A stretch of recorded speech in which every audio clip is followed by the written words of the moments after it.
Okay, There you go. here we go. I'm gonna hit record too. And so, Carrie, go ahead and say what you were about to say right before we started. Okay, so I was watching The View. Well, I wasn't watching The View. I was watching something that was commenting on The View. And they were just lying. They were just out and out saying it was about excusing themselves for their hateful rhetoric and saying, well, the difference is that we're saying the truth. And all of these people are watching them and believing it. And what I've been thinking about the last couple of days was that we live under the tyranny of the minority or maybe the majority. And then I sent you guys this thing this morning with the with what the kids are being taught, like in their class on mentoring, and it's how wonderful Kamala is. And the kids are sitting there going, we don't want this. We know it's propaganda. This is a waste of our time. It's adding more homework to us. Why are you doing this? And it's all utter tyranny. And the other day I saw a picture of of a woman being punched in the face. Hmm. But what I thought about that was that we've been living under domestic violence. I think under like emotionally, right? We've been gaslit to the point that it feels like domestic violence. So those are the kind of things that have been going around in my mind. I'm teaching my students, right? And I have 80 of them. Wow. And I'm teaching these kids. And one boy goes, this is giving me anxiety. And I felt Oh my so gosh. bad, right? Because he's a middle school kid and he's saying this. And I'm thinking, but here's the deal. If we don't talk about these things, if we don't show you what it is, are we a democracy or are we a constitutional republic? And why in the world do all of these people in California, Newsom and Pelosi, et cetera, why do they constantly say a threat to democracy, a threat to democracy, a threat to democracy? So I did this terrible experiment with the kids where I inverted a Wolk experiment. And I told them all that there were a bunch of puppies that were not being I've told you guys this example, right? Where there's a bunch of puppies and they're not being adopted. So the kids should make protest signs. And the kids Oh, are like, oh yeah, we could use our voices. And it's like, yeah, because you guys are really cute. And maybe if you made sad faces and whatever else. And then as soon as they finished, and originally I told them I just wanted them to draw any poster they wanted to so I could get to know them. And then I just started dropping hints and dropping hints and dropping hints.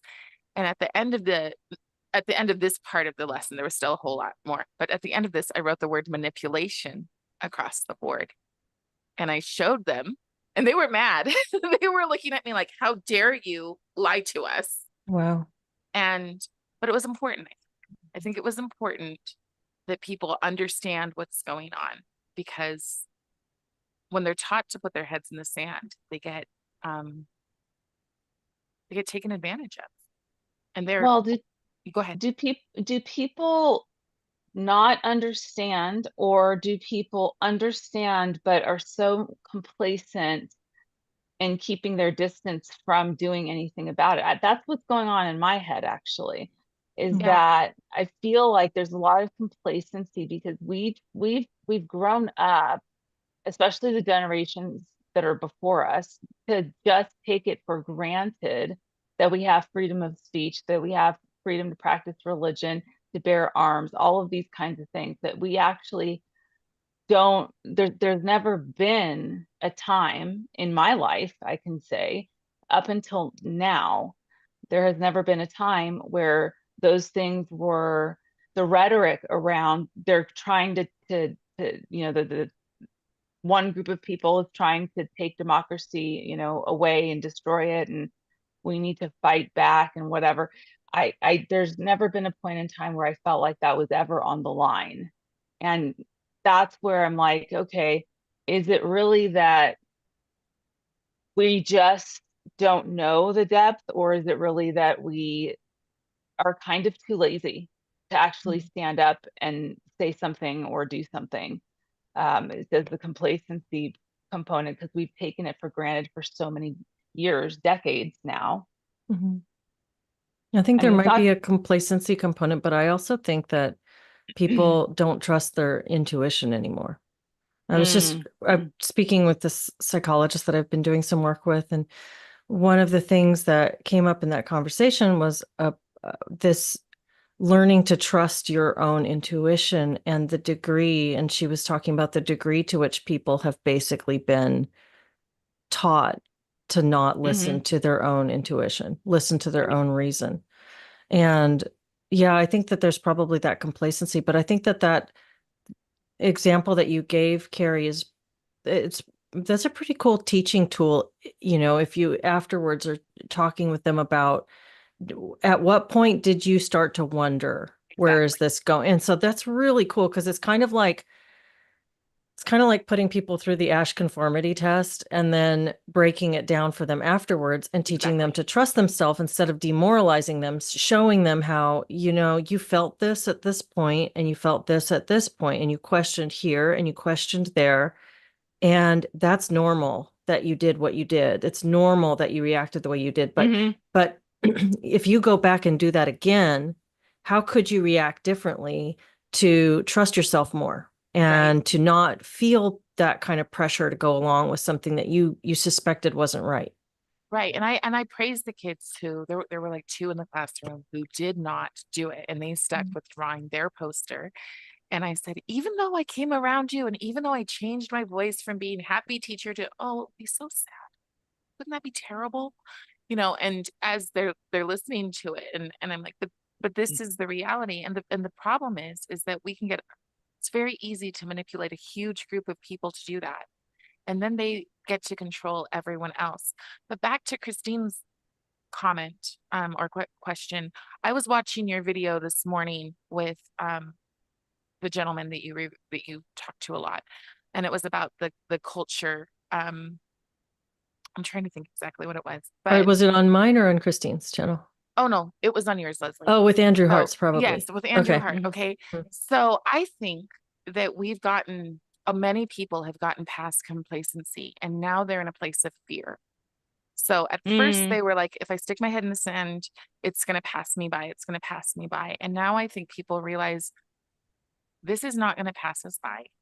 And now they're in a place of fear and a place of how can they preserve themselves, which is hard. And I think now I remember what we were talking about, because I think I used the term cowardice last week towards the end. And I said, it seems to me that a bunch of people are cowards when they won't stand up for what they know is right.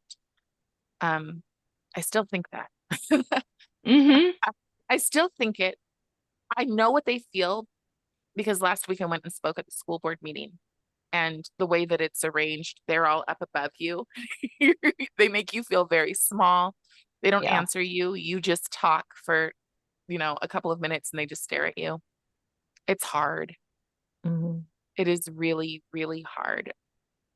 But when we know what they're doing, and especially what they're doing to our children, you got to do hard things, I think. Yeah. And so I question too, what is it that we can do on a grander scale? Because we have these conversations, we're willing to speak out about these things, or at least provide platforms for people to speak out about these things.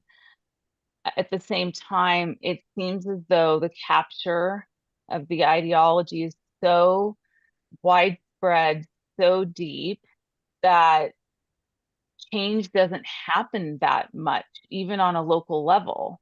Right. That's where I guess the complacency component comes in, because I feel as though maybe I should look at it from my own, maybe I've become complacent, where I feel as though even at the grassroots level, there's not a whole lot that's really, like we had a school board, election too recently, but that was for the district, the county. And there were so many people there that were like, speaking to the school board, because of course there's a couple people on there that are very radical and they're up for re-election and whatnot. And, those people still won, even though there was so many people that went up and spoke. And and then there were people that were afraid, and that as you're talking about fear, there are people that are scared to say anything. They're afraid that something's going to happen to their career or to their child or to some, et cetera. The people that got reelected, all of this went into getting this other person elected. That didn't happen, right? So it kind of makes me want, and I don't want to be doom and gloom, but it kind of makes me wonder, like, what can we do that actually produces a significant change? Because what we're doing now is important, but it would take years, I think, and years of doing this to be able to reach the amount of people that we would need to reach to make some sort of a change. So how does that, Well, how do you how do we, define the change that you want? How do that's you define that's that? a good question.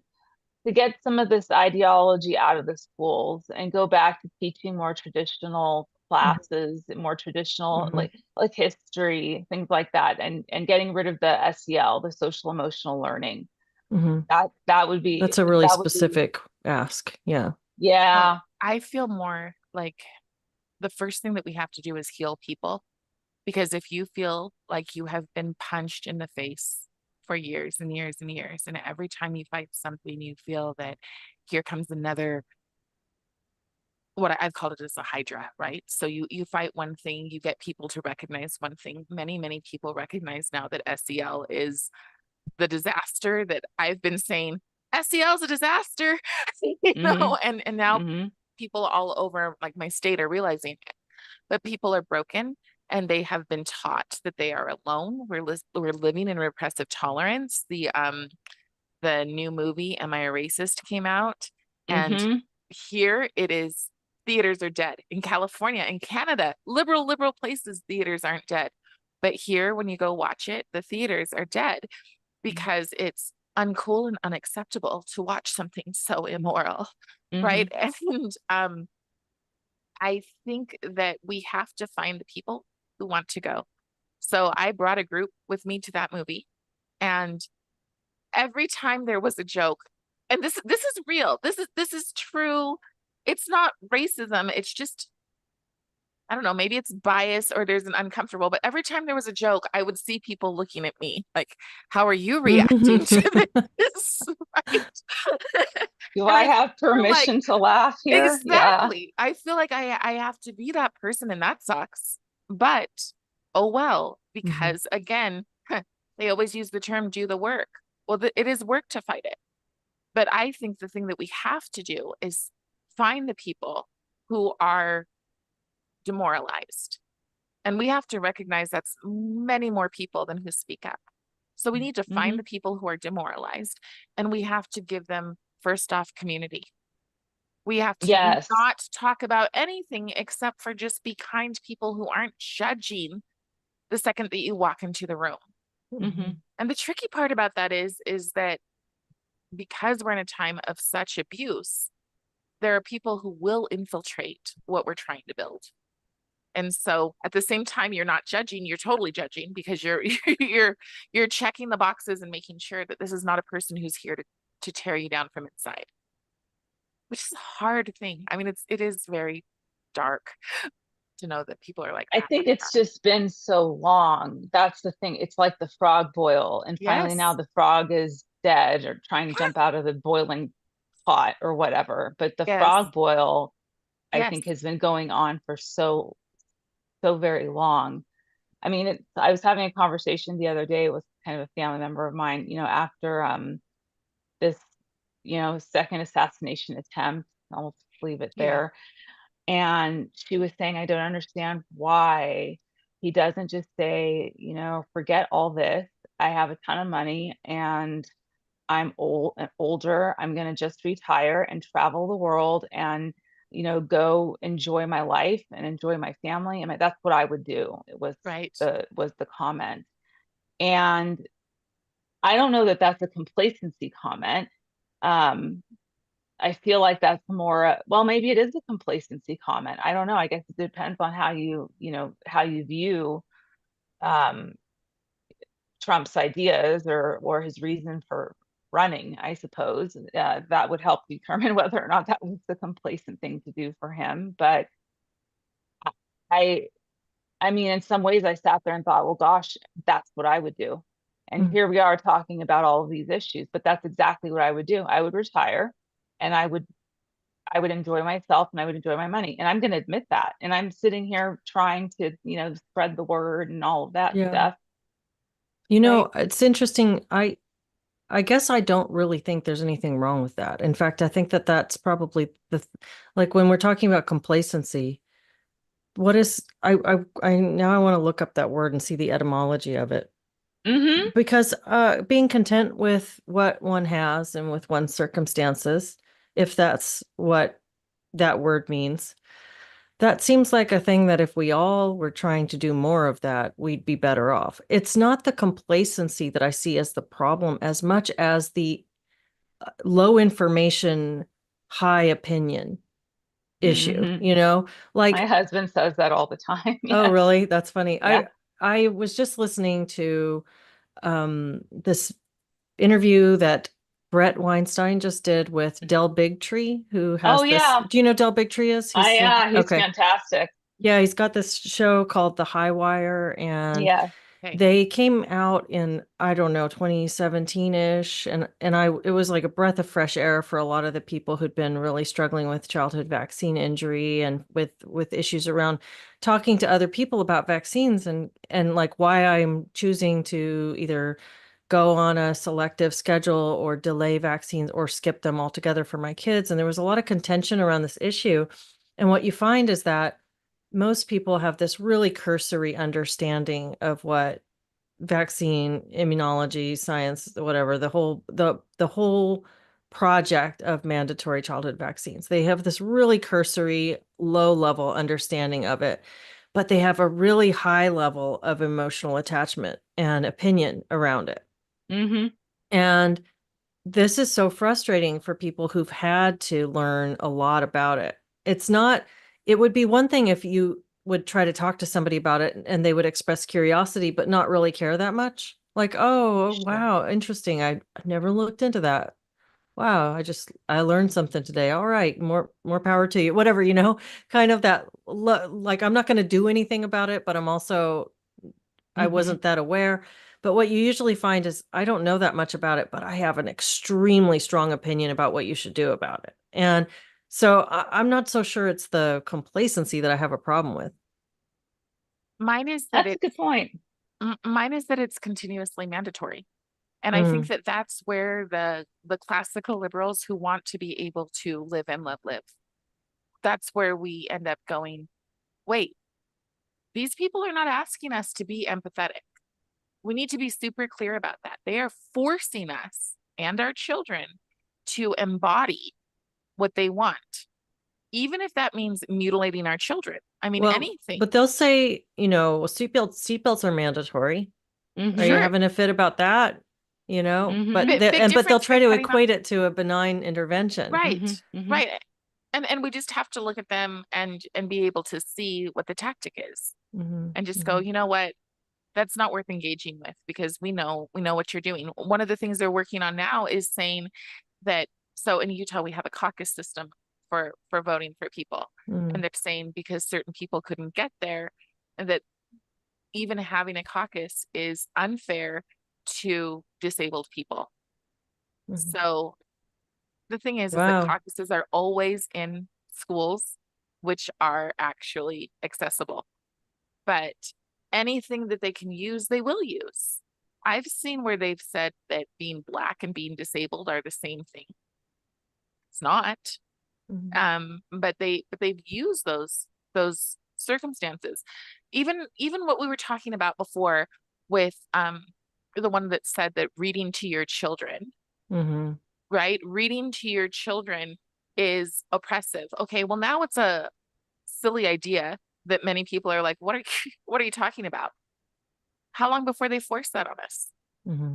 How long before they Why say, is that? What's the reasoning and the rationale behind that? I'm not clear on that because part. good parents make bad parents feel bad, Well, yeah, ultimately. there was a article, what was it, a year or two ago, about how having two parents is a privilege. Yes. And, Yes. Yes. yeah, Yeah.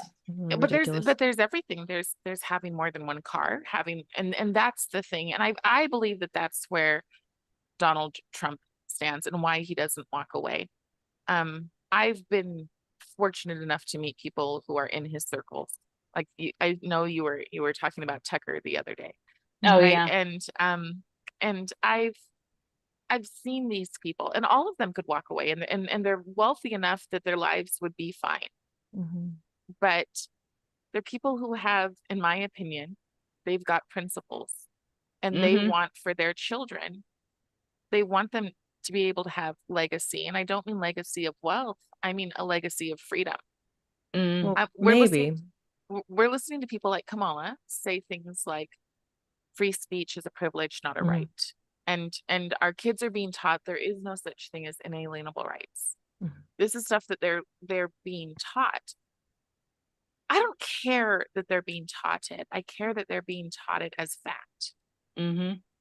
It always comes down to that for me. But these people are teaching things like fact. The View sitting up there and saying he's aligned with 2020 with Project 2025. He said multiple times it's been debunked. Even AI will tell you actually he's not. So all of these different things will say it, but they can say it over and over and over again. And when they say it over and over again, you start to believe it, especially when everything's saying that. But when that's happening to our kids, they're not old enough to go, this is a bunch of hogwash. And they're afraid as well to say, this is a bunch of hogwash. So they'll send a message to their parents and they'll say, look at what I'm doing right now. This is what they're making me do. Why are they making me do this? And what they're really asking is, hey, parents, could you stand up for me? And Mm-hmm. parents are like, well, what do we do? What do Mm-hmm. we do? Because they have all control of all the institutions. Now, I don't believe that Trump is either a good man or a bad man. I think that to me, he's like a grandpa. When people are like, oh, I don't like what he says, well, I'm like, I would get a kick out of what he says at a dinner table. I would be laughing so hard if he was sitting with like my leftist family at a dinner table.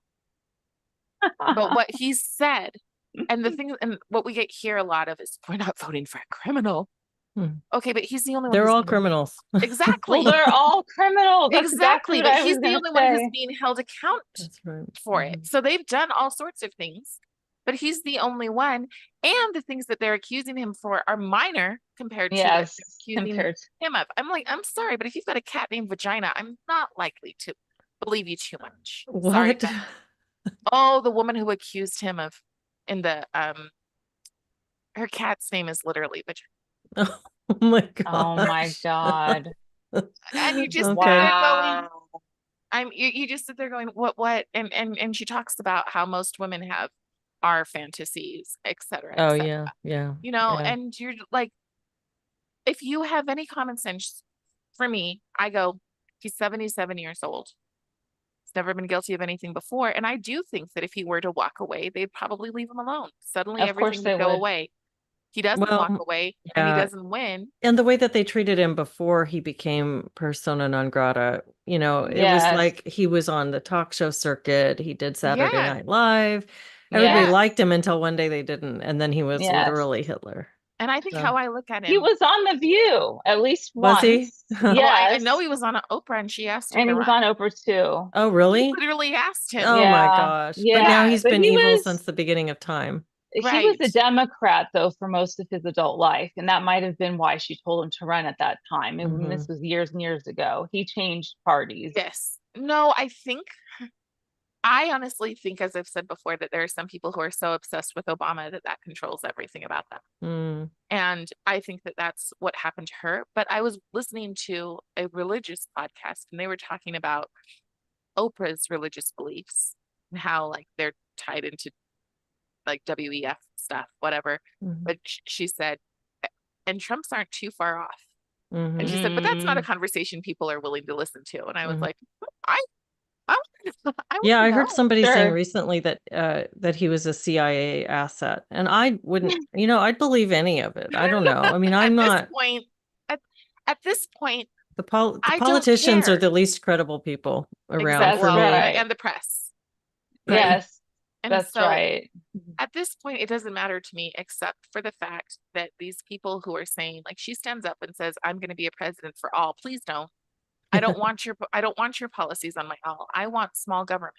That's Mhm. what I want. Yes, yes, So yes. I want a government that protects us, and I want a government that like that protects us from, crazy things. By the way, I'm part Haitian, so just Are let you know. you? Oh, that's interesting. Oh, wow. Do you eat Yeah. cats? I'm just curious. I bit my husband today, and he goes, Oh my gosh. but Oh, yeah, yeah. but these people who don't believe that we should be allowed to speak, Mhm. to even speak. Yes. And then we get videos that say she can out dance, out cook, out dress him any day. Who cares? I don't Yeah, care if I that's don't true. care. That But reminds me of what they talked about with George W. Bush. It was like, we're going to ignore the fact that he's as dumb as a brick, and we're going to Yes. talk about what a cool guy he is and how fun it'd be to go have a beer with him. right. Yes. No. That's Yeah. not why, it's not a popularity contest. I don't need you to be No. cool. No, I need No. you to stay out of my life for the Mhm. most part. Yeah. Yes. I need you to maybe close the border down. That'd be great. And then Mhm. let's, there's a lot of things, but what I need you mostly to do is not brainwash. Yes. That would be great. Let's I want just to read a couple chats here. Thank you, everybody who's joining us in the chat. Let's see. Clem62. Hi, and Ninja Kitty and Charlie Stevenson and Later Holmes, Jen Friedman, Helena. Nice to see you guys. Somebody just said that Matt Walsh is going to be on Rogan. Yeah, Clem62 today. That'll be cool. That'll be a good one to see. Yes. Matt Yes, Walsh is that'd an be good. interesting character. He's kind of an epic troll. have you seen it? That episode or the movie? The movie. No, and I want to ask you something about it. I want to Okay, go ahead. but I'll read a couple of chats real quick. Okay. Bo Labette says the narrative so satisfies the educated class that they can't be bothered to even imagine there is an opposing view worth seeking. I think that's exactly right. I mean, that's where Yes. that like arrogant disdain for other opinions comes in, and I think that that's a huge mind virus. I think it's a social virus, that It is. arrogance. That's the low information, high emotional attachment that you were talking about, Yeah, Leslie. yeah. I Have think you that heard of the nails it. term? And Cheeky Mare says, I don't think seatbelts should be mandatory. My mom would have agreed with you on that. She never wore a seatbelt just because she was supposed to wear one. And when I would tell her, put on your seatbelt, Mom, she'd say, well, I'd rather be, if I'm in an accident, I'd rather be killed than maimed. Oh, yeah. Yeah. She was pissed off that she was forced to do it. She's like, just because you told me to, I'm not going to do it. So that's interesting. And all right. Yeah, later Holmes insisting on no helmet and seatbelt puts you in the Rube country. Yeah, there's some disagreement about whether or not we should have mandatory seatbelts. But Cari, so you were watching the movie and Yeah. people are looking at you to see if it's okay to laugh. That's I think that that's an interesting experience, and it sort of speaks to the idea of positive racism, right?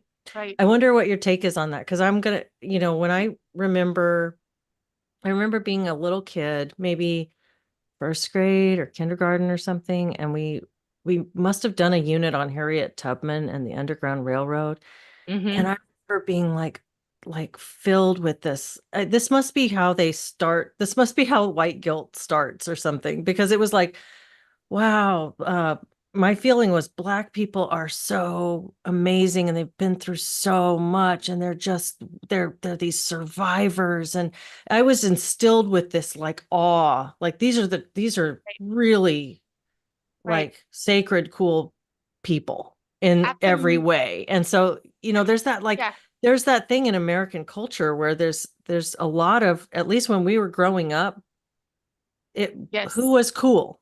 The Black kids were cool. The Black people were cool. And so there's that positive racism. So I want to hear your thoughts. At the same time, in that same message, the Black kids are learning we should have a chip on our shoulder. Sorry, but that's what they're learning. They're learning we can't because we've been so oppressed. And they've been learning that for a very, very long time. They will say, oh, well, slavery in America is different than it was in other countries. Yeah, they've had it forever, but the way they did it in America was different. And I'm like, yeah, you want to go and talk about what it was like in other countries? Yeah, go give the history, Middle East a try and be it. Yeah. go Yeah. live as a woman in the Middle East. Let's start there. And then secondly, let's go be a slave in the Middle East, because the Middle Go East look to still what the has Moors did. slavery in Right. certain countries. Well, the Go look. problem is that they're attaching these stories and narratives to specific Yes. identity characteristics Yes. instead of talking about the human Right. universals that are present in them, Yes. Well, and making they us. also Yes. strip out the good. So I'm going to be playing Elizabeth Freeman all week, and she sued for her freedom 100 years before Mm. the Civil War. Okay, in Massachusetts. And they strip out intentionally. And one person I was watching was like, well, why didn't you talk about the jurors? Or no, it was, why didn't you talk about the fact that she saved the dishes of the family? And she said, well, I don't want her to seem like she liked servitude. And Mm. it's like, but that is a story of her life. And if they treated her well, which for all intents and purposes, this Mm-hmm. family was a whole lot better than the first family that she was with. Okay. Mm-hmm. So, but if you don't teach, so I intentionally teach that these jurors, these 6 jurors were all rural farmers. Mm-hmm. So white rural farmers were made a decision based on the fact that they saw this person's humanity. So yes, when they say when the woke say do the work, do the work, do the work, I really resent that because they have made the people like me have to do work that we never had to do before. I don't remember in my life until I had friends from Evergreen State College. I don't remember kind of feeling like, um, oh my gosh, why are they constantly offering to pay my way to this or that? I'm like, it would make me feel bad because we're a working class upper middle upper working class family. Okay, so Mm. we have enough. We're not loaded, but we have enough. And when people would think, or oh, the worst is people would choose our family to bring the Thanksgiving dinner to, right? And Oh, and you you feel and you like you're sort of getting a going, handout. I literally hate Wow. turkey. Like Uh, Yes. I hate Yes. turkey and I'm going to Salties because that's what we do for oh. Thanksgiving. So I'm like, why do you assume that? But and what I teach my children is that um we have an opportunity to look at life through a lens. And this is the big issue is that they're taking away the lens and they're saying if you look through this lens, it's just because you're oppressed and you've been brainwashed. So I look at life through a lens of, yep, this bad thing has happened and that bad thing and that bad thing and that bad thing. And look at where I am. I'm because of gratitude, because you can take any circumstance and turn it into something, but they're taking that away. Mhm. So back to the film and positive racism. Mhm. I could be annoyed at the fact that friends look at me like this when they're watching a movie, but I think, you know what? I'm put here for a purpose. And right now, that purpose is to let people know that it's okay to be who they are, Mhm. which is, I don't know. I mean, is it exhausting? Yes. And Mhm. we all have our purpose. Well, it's interesting. I wonder, if you played a thought experiment where you swap out the target identity characteristic for something else. Like if we have, is there some, I don't know, like what if we hate Canadians or something like that. And then you have a Canadian in your group and you're all like, there's this talk about how we shouldn't, this is just swap out black for Canadian Well, or I've got a friend who's in a Swedish or something. wheelchair, and I'm Yeah. constantly like, she'll be like, I need this accommodation or this accommodation. I'm like, I don't even know how to do that. And Yeah. so you're constantly kind of, am I doing it right? Right. Right? And I think that that's just kind of natural. Like if somebody's identity is being targeted for discussion, that you're checking in with that person to say, you know, you you have a little bit more of the stage here in terms of responding Right. because your identity is the one that's being really targeted. Yes. So So that's really interesting when it comes to DI because I wonder about that too when having conversations with my friends about these things. We were having a conversation in my play group, my homeschool group yesterday about this movie. And one of my good friends is black. And it's like, are we doing that to her? Are we checking in with her more? And, right. maybe we are. I don't know. And part of it is that we've been taught that we're the authority. And I found myself in an interesting place where our school district praised a new employee who's going to be teaching cultural sensitivity training. But she's Native American. And they're like, we're so lucky to have her. And I made a post and I said, well, now I have to put my own courage to the test because I'm not Native American, but I still believe that cultural sensitivity is wrong. Oh, And interesting. it was So, hard because you have no yeah, idea who's going to tell you you have no right to say. right. The fact is, as human beings, we have a right to say, and we definitely have a right to say if we think that cultural sensitivity, DEI, etc., is wrong. We have a right to say it. So will you say a little bit more about that? Like cultural sensitivity being wrong. How is that wrong? And Well, are you for just one, advocating for a different form of it or what? that's a tricky one. That is really tricky for me because I do work with an organization and there are people who believe that we should be teaching ethnic studies, but we should be teaching them a different way than we're teaching them. And I think I lean into that category sort of. I think our history books should be filled with all sorts of different people and different experiences. But I don't believe that the undercurrent of all of it is always resentment. That's what it is. I've spent 3 years going through so much, and it's always about getting to resentment. So when I'm watching these people and I'm seeing, well, we're going to start a garden, I'm like, yay for the garden. But when I'm watching the cultural sensitivity training, how dare you assume that my experience, and the thing is that I am the token where my experience is what people assume the African American experience is. But I don't know any African American who's grown up the way I have. So why are we assuming that in order to be sensitive, this is what every person in that group needs? See, that's where mental health has completely failed. And I kind of bring it back to that because that's obviously what I have the most experience with. And that's where there's massive failures.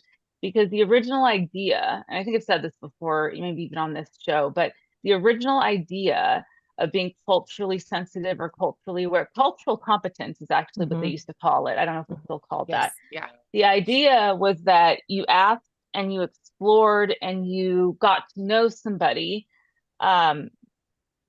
based on their personal history and based on whatever their value set is, whether or not they feel connected to their culture or they don't. You're supposed to walk in with an open mind, but we've taken it 5 steps further, where now the narrative is that all Black people have had this experience. All Hispanic people or Latinos have had this experience. All Asians have had this experience, because we've started filling in the blanks, and the blanks are supposed to be filled in by the client telling you what their experience was. But when you can't even ask without it becoming a microaggression, you don't even have the permission to ask, then we've completely failed. And that comes from mental health directly. And I'm very passionate about the fact that so much of this ideology started in the mental health profession. I know that it's been in all sorts of classes and politics and things like that. But when it comes down to some of these ideas about culture, sensitivity, things of that nature, that was mental health that I think had a more profound impact on what was happening in society and what we are supposed to do without assuming. We always used to say, remain curious and wondering. Curious and wondering means don't fill in the blanks, but be aware. Look, I'm Middle Eastern. I can tell you that there's many Middle Eastern women out there that I have no connection to what their life experience was, because mine was very different. My mom was very Americanized. My mother pushed us into, my mother was at the point where she didn't want my sister or I to marry a Middle Eastern man, because our marriage with my father was so horrific, and there's a lot of abuse that has happened, not in my home, but in the homes of family members. That's really gnarly. And my mother was very adamant about that. She made a sweeping judgment about Middle Eastern men, and she made a sweeping judgment about what she did not want her daughters to do. That is directly opposed to what the average quote unquote Middle Eastern daughter is going to be taught. She's going to be taught to marry a Middle Eastern man most of the time. But this 15% of the time, 25% of the time, I don't know the percentage, that's where the failure is, because I'm in that 15% or 25% or whatever it was, where I wasn't necessarily taught to be excited about my culture, but I wasn't taught to hate it. I was just taught that don't submerge yourself into the culture too much so that you lose American values, because we're in this country for the American values and principles and how things run in this particular country. So it's very nuanced and it's very complicated and it's very complex. And my relationship to my ethnic background is complicated and complex. It's not just this or that, because, you know, and I've had people say, but you can pass for so many different ethnicities that you don't have the same problem as somebody who's Black that can't pass for another ethnicity, because people can just assume, you know, that you're European, like I'm Italian, I've got dark hair. And that's something that's never ever in my life happened, where anybody has in any way given me more or less privilege because I appear to be not Middle Eastern, but something else that is acceptable, European, let's just say, or that I look Greek. I mean, so my point is that that's where the mistakes have happened. It's not about wanting to learn about the culture and realizing that people are different from us and their cultures are different from us, but it's about filling in their story I think it's and also applying it, you know, to the community at large. I think it's also and ultimately about being taught to hate. If you watch the movie, Yeah. just one comment that a person says is that white people have no culture. White people's culture is Yes. only to buy things. Yes. So culturally responsive teaching generally always goes into that white people are your oppressors. And that's what I'm fundamentally against. That's really interesting, because, you know, thinking about how it's a really short jump from the kind of lessons that I was talking about when I was a kid, where we were being encouraged to think in a certain way through those lessons about Black people, about Black people as overcoming slavery and being put through real hardship. And I think it was instilling in, or attempting to instill in, these students a benevolent, sort of positive regard for other people in order to combat the negative that would be going on, the negative stereotyping. And so this is really good, but it's a short jump from that Black people are really great and we should be kind to other people who look different than us, to we are not so good, we are less than. It's a really short jump. And there's so also I think a superiority that's taught. There's also a superiority of, you know, we need to take care of these people. Yes, that's condescending and infantilizing. Exactly. Very insulting. Yes. But it's interesting to see these forces at work. Like and Christine, when you're talking about mental health, I remember studying, I had this inflection point when I was in undergrad, and I was like, am I going to go, I was going to go into law school, and then I did. But when I was before I was making that decision, I really enjoyed my psychology and my sociology courses so much. And so there was a PhD at UTSA that was being offered in applied demography. It was the only sociology PhD that they were offering at that time. And I looked at that and I really thought about doing it. And I ultimately decided not to, but over these years of dealing with this DEI kind of social justice stuff, I've realized what we're really looking at is applied demography in action. It's you take the study of humans and categorizing and labeling and identifying phenomena in human populations, and then you make decisions about how to use that.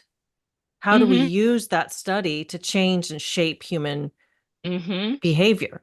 And so what we're really dealing with, I think it's come through the schools of mental health and education, but at its core, what we are dealing with is applied demography. We're dealing with applied sociology. where Yeah. somebody is looking at this and making decisions about how to manipulate human populations and behavior. Isn't that Zuckerberg's degree? Is it? Oh my I think it gosh. is. Yeah. Interesting. Interesting. Very interesting. But yes, I agree. I agree with you, Leslie, on that. And I think that that's what you find in mental health in schools for graduate school programs for people who are training to become the next generation of therapists. That is exactly what you're finding. So Tons I of think it. you hit the nail on the head with that. And that's problematic, obviously. Yeah, and that's that whole thing. That's even, I can pull that back and apply that to that project of shifting people's perceptions of African Americans in the schools. And you can say that that was a good thing. I don't know if it's a good thing or a bad thing. I know that when I was a kid and I was having those lessons, I didn't feel anything but love. I didn't feel a sense of, maybe there was a little bit of, I wish I was in that group instead of the group that I'm in, because my group is not very special. And that whole white race doesn't have a culture.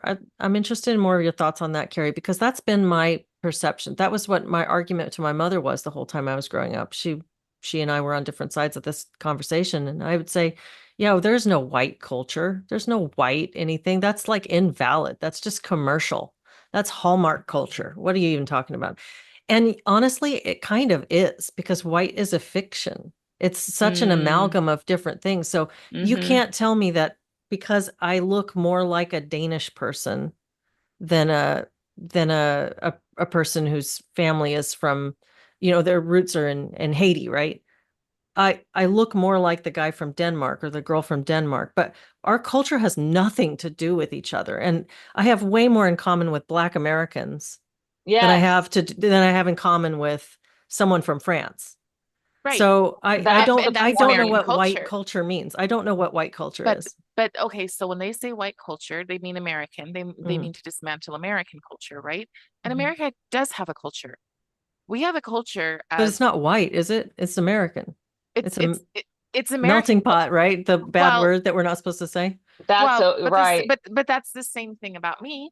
I mean, my culture is apple pie, potato salad, family reunions, St. Patrick's Day dancing to the fiddle. Like that's what I do as an American. But people assume that I wear a, dashiki and, put grease in my hair and whatever else. And I don't do those things.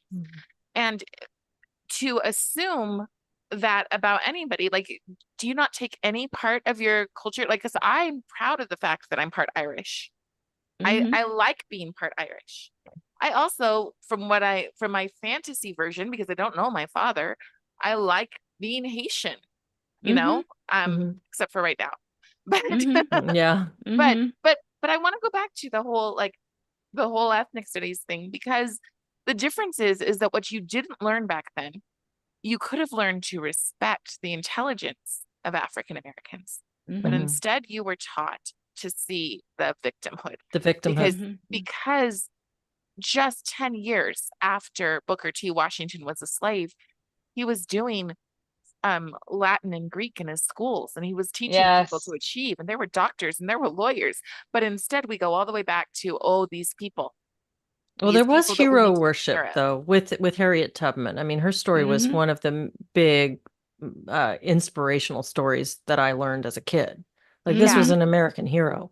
I mean, you're talking to somebody who plays her, so I can understand that, but at the same time, I still think that to hear a constant litany of only the slave stories or only the civil rights movement, and we don't even know everything about the civil rights movement. Martin Luther King was different than we were presented that he was. Yes, totally. He was. So to hear, I do think that there was always, and like I've said before, I think that African Americans were the guinea pigs in this.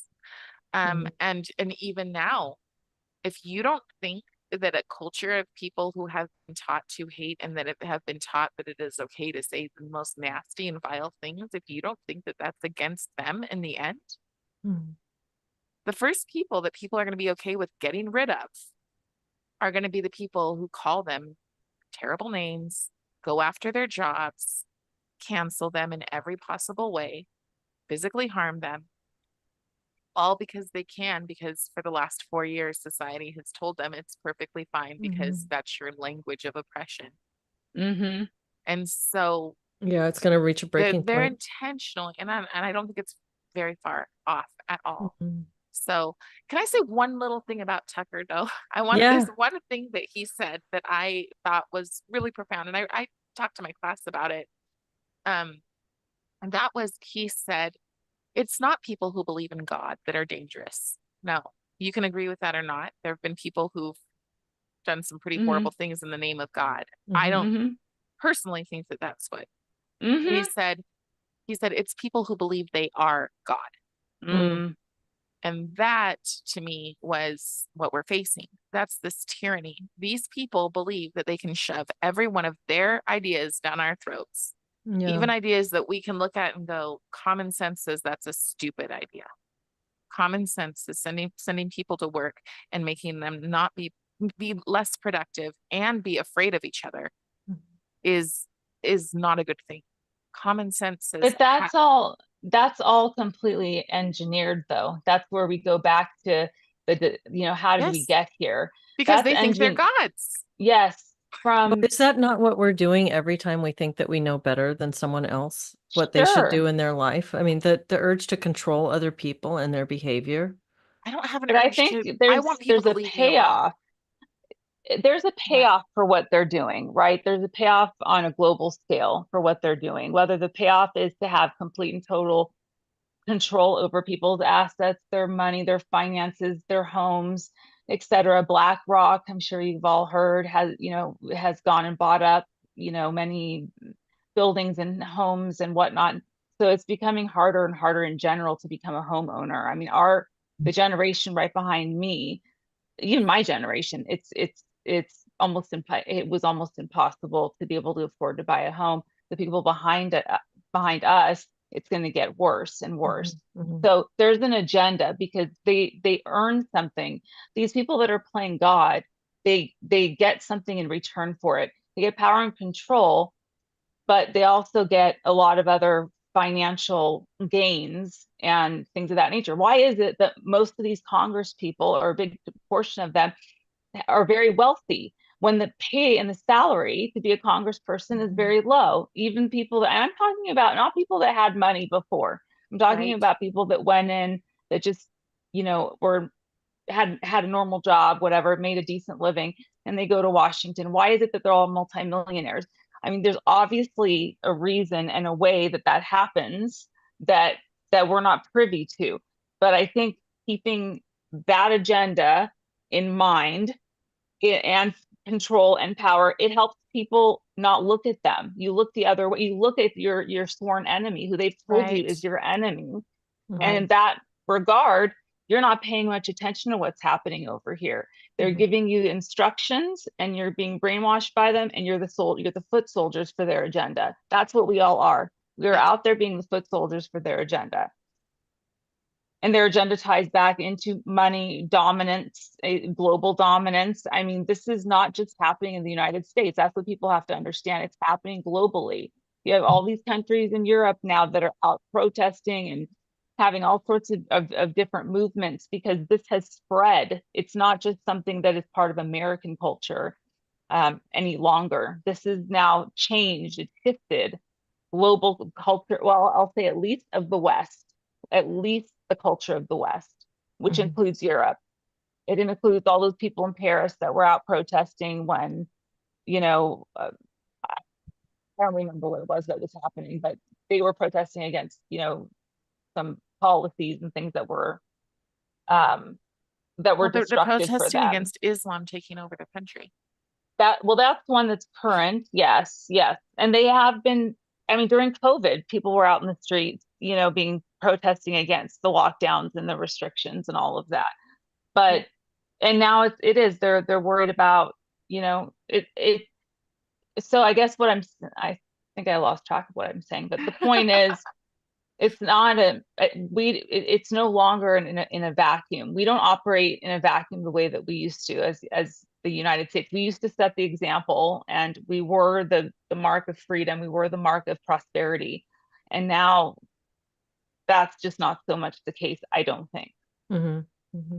Well, and going back to what you said about culture, Cari, I have my family is mostly Scottish, so I have a sense of my heritage and a pride in my culture from that perspective. I didn't grow up with a great deal of that being infused in me, but I have a connection to some roots. And I have a pride in American culture. I have a sense of what that means. And I think I didn't for a long time. I think I really didn't. I saw it as more of a commercial anti-culture. It was like a place where culture comes to die. America, Hmm. Well, and that's what we've been taught, Yeah, right? that's what we've been taught. And I don't, but now I have a different sense of that. And I think that also it is a young country. And so like to your point, Christine, about how we used to set some example and now we don't. Well, it's so new. I mean, in the scheme Hmm. of things culturally, we're just Right. on maybe it's just an ebb and a flow. Who knows where we end up next there, but there is something to American culture to be proud of and to try to preserve. And life is pretty good for a lot of people in ways that it hasn't been in past times. Like most of us can raise our children to adulthood without them dying. That's pretty amazing. Yes. Right. And most people are pretty connected. We can connect to people across far distances. We can stay in touch with family even if they're far, far away from us. We can access enough food to stay nourished and not be starving. Disease is not rampant the way that it has been. We have pretty good sanitation. We have so many good things to be grateful for in our lives right now. And yet there are these other things. There are these forces that are really alarming, like what you're saying about education and school. Well, the But question coming back is to white culture, I just don't, and I know I'm kind of like pulling all the way back to that. I think I that don't think that it is a is a thing. fiction. I It's a I fiction. agree. I think that it's a fiction, and it's told to make you, they twist words. And so Mhm. it's told to make you not value your American culture. Mhm. So they just shove that on you, because So what the they Native mean. Americans have a culture, American blacks have a culture, but everybody else is just So this. Native Americans supposedly are supposed to be the ones with the ways of knowing that Mhm. we're all Well, supposed to they're look to called the Creator indigenous first. people now. They're Yes, not that's even right. Native American. They're called Yeah. indigenous, which is actually more insulting to them to be called an indigenous group than a Native American. But that's besides the point. Yeah. And so I think that when they say white culture, their goal is to get you to be ashamed of your whiteness. So say, when people are asked those questions, they should say, actually, I'm an American, and I know many Americans of all different shapes and all different experiences. But to your point of we're in a good place, my question is how long is that good place going to last? Go and look at certain policies where, okay, we're going to have opportunities for businesses. Okay, but then those businesses are going to have like 1.7 trillion in regulations. Yeah, we're being Yes. managed to death. And Yes. I Yes. guess, yeah, yeah, And it And so is then true. what is the goal or the reward or the benefit? It's not the people. Okay, these no, people that are we're here for the people. It's not the people. It's to line their pockets. It's for their own power. It's for their own. And I don't think people understand that very much. And that drives me crazy, to be honest with you, because at the end of the day, I think if people really understood what evil was and what evil means, they would see the world, they would see these politicians in a much different light than what they do. But people cannot, generally speaking, tolerate knowing the kind of information that you need to know to see how evil these people are. I mean, Puff Daddy just got arrested for, sex crimes and all sorts of stuff. Don't tell me for 1 second that he didn't have politician friends that were also there at his house Mhm. enjoying his parties. Absolutely happened with Jeff Epstein, right? They won't even release the entire list. So if people actually allowed themselves to see the depth of the rot, of the evilness, I don't think they could emotionally, mentally handle it. I think people would crack. They would break off. They have to have some level of looking away, some level yes, of low information that you don't want to know. My husband was playing videos off Facebook that he gets sent videos all the time about different political things. And I had to tell him, if you're going to listen to that, please put in your headphones or turn it off, because I have reached my limit for today. Right.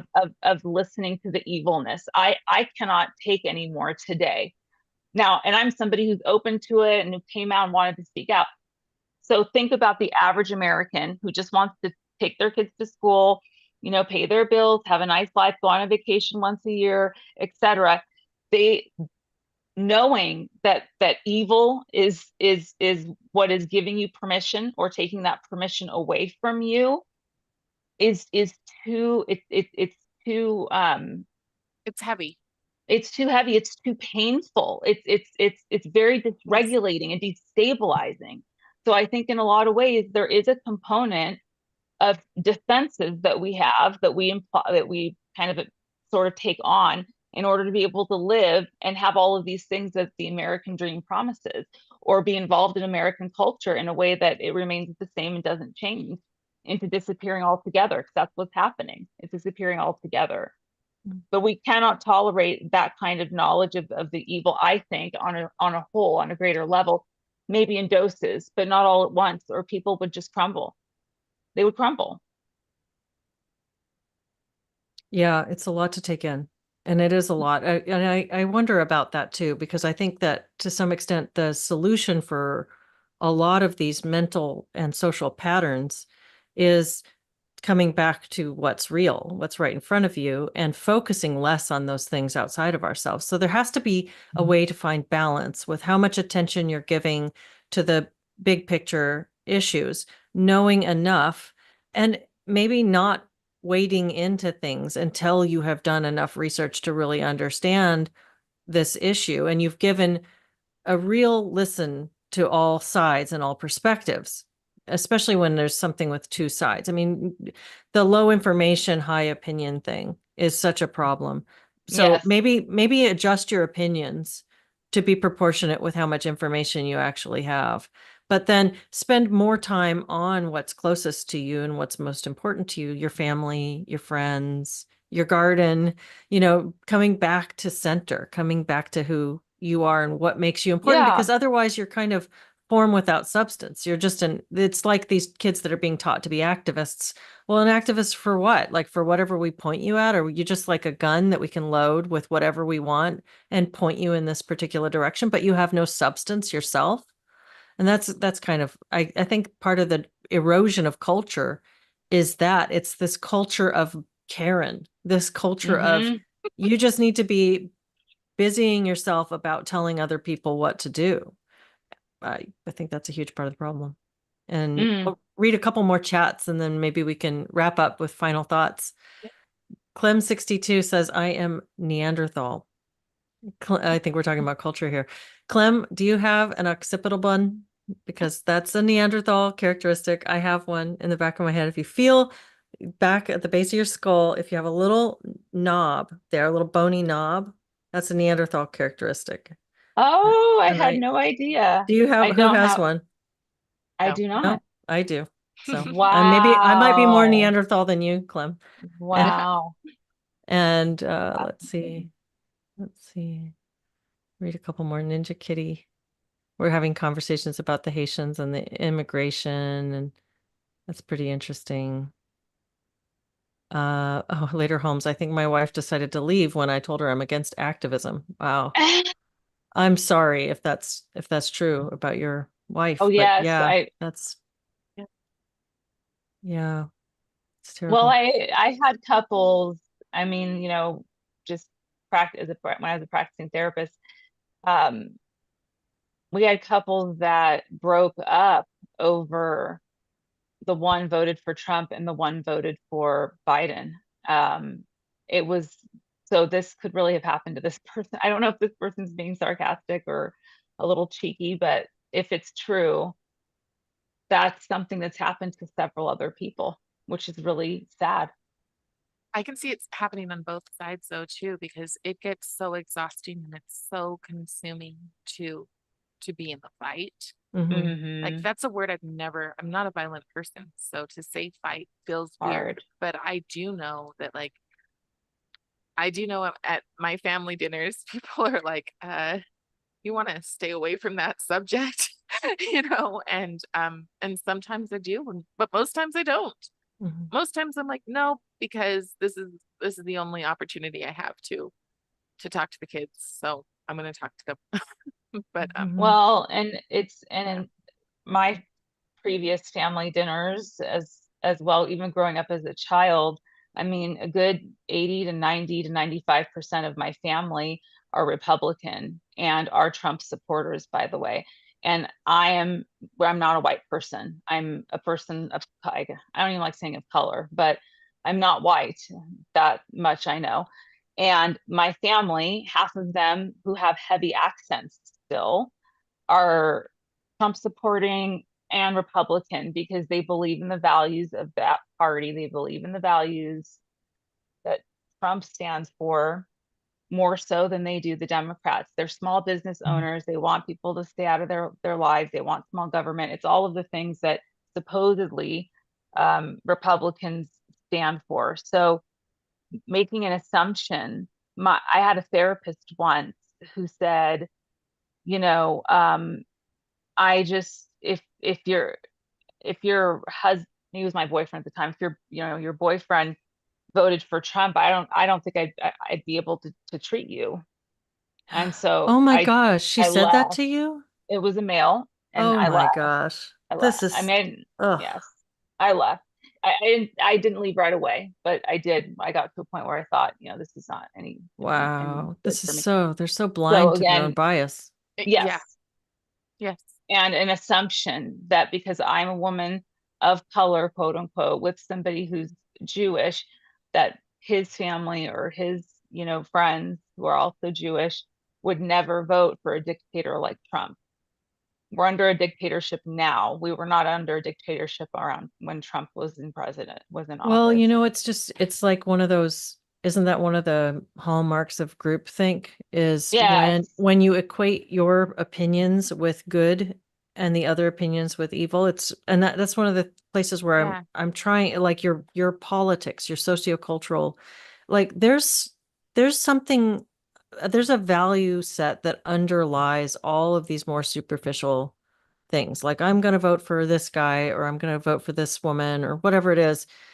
If you can really drill down, even in a marriage where there's a real conflict about these kinds of things, you drill down underneath and keep going underneath until you hit the value set that underlies both of you. And I bet it's the same values. It's the same. It's like we just see different ways of getting it. We see one side as being our more likely bet, but when we close ourselves off and become really rigid, like even the people who are like, what's a big issue? The LGBT thing, the transing of the youth, like we support trans kids.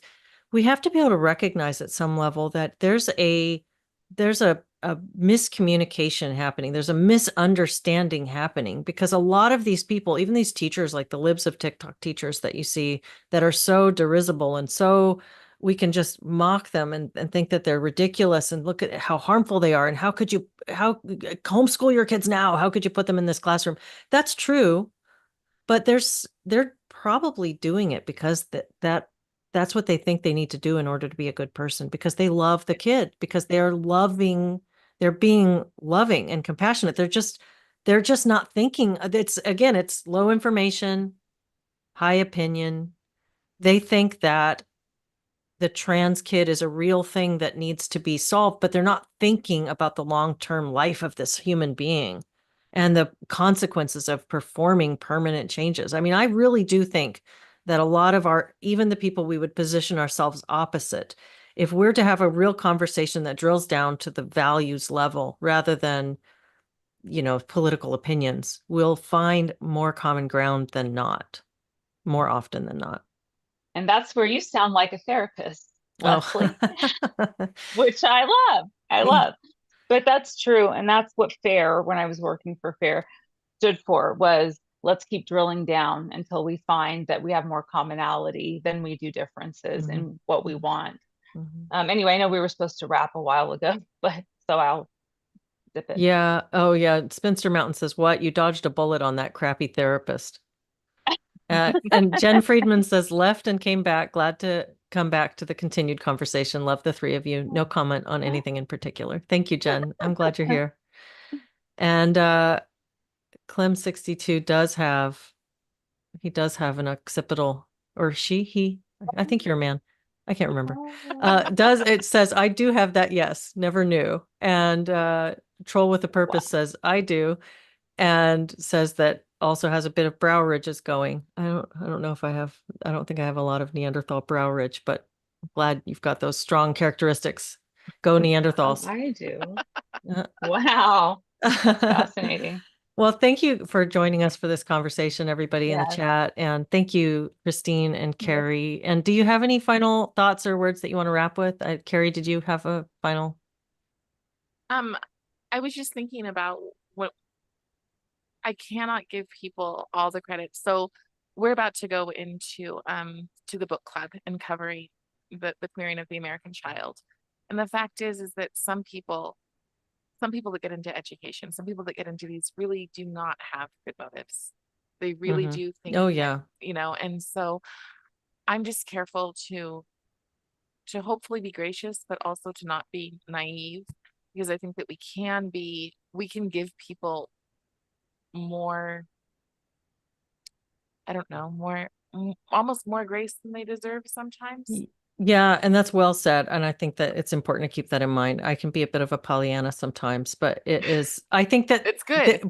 I think both are true. I think both that there are many people who we would see as our enemies who value the same things at the deeper level, but just manifest it differently. But it's really important to keep in mind, yes, there are bad actors. There are people who are sadistic. And go watch Am I Racist?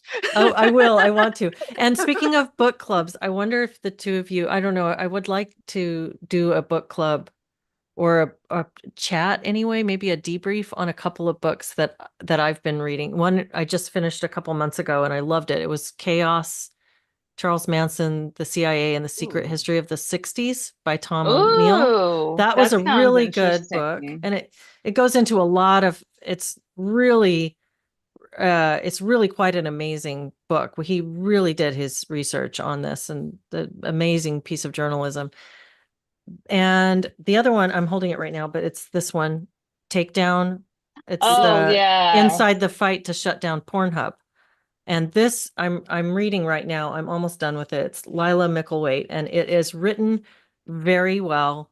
It's very fast paced and fascinating and horrific, but I'm kind of interested in maybe doing conversations on some books if you guys want to read some of these with me. I would love to. Yeah, absolutely. Yeah, all right. I just laugh a little bit at Pornhub because there's so many more porn sites available. Like they took down one. Well, they didn't take it down. It's still not taken down, I don't think.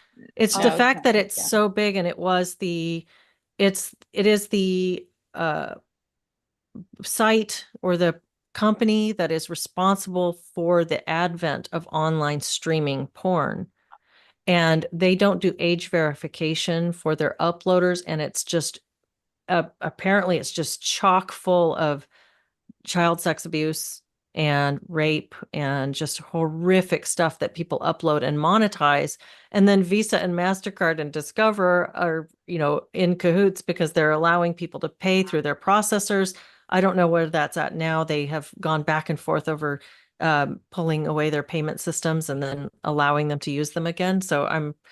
But it's really interesting. I don't know. I could go on a rant about what I think porn has done to our culture and what that means, but maybe we can have a conversation about that. That'd be great. Sometime.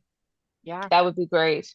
All right. Well, thank you again, everybody, for joining us, and I hope everybody has a wonderful week, and we'll see